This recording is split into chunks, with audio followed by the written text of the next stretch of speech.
C'est peu dire que Richard Cocciante est un artiste marquant de sa génération. Le chanteur transalpin a brillé au cours d'une carrière qui s'est étalée sur plus de 40 ans. Que ce soit en italien, en français ou en anglais, l'auteur-compositeur-interprète a connu de nombreux succès grâce notamment à une productivité sans faille. De belles réussites artistiques, souvent plébiscitées par le public, qui lui ont rapporté pas mal d'argent.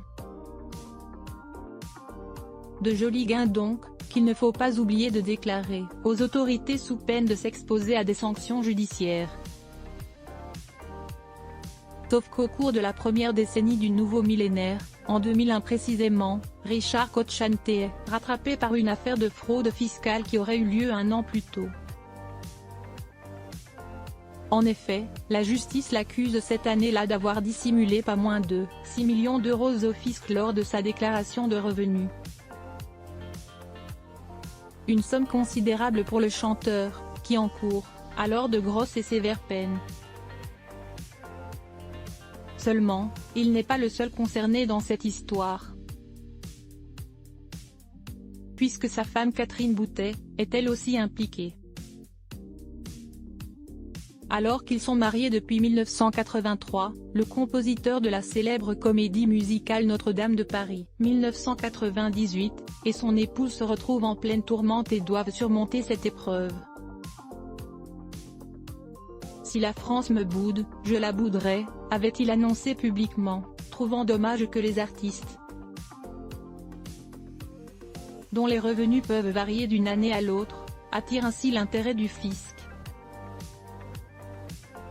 Finalement, le couple est condamné à 3 ans de prison avec sursis, 37 500 € d'amende pour fraude fiscale et une privation des droits civiques, civils et familiaux pour une durée de 5 ans. Un choix définitif de la Cour de cassation qui confirme la décision de la Cour d'appel de Paris du 25 janvier 2007. Un verdict relativement clément comparé à ce qu'il aurait pu être.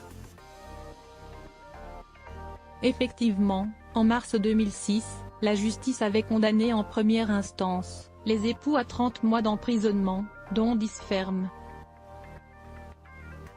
Si cette décision avait par la suite été confirmée, elle aurait fait du chanteur qui célèbre ses 77 ans ce lundi, 20 février 2023 le premier artiste à passer derrière les barreaux pour avoir dissimulé des revenus aux impôts français.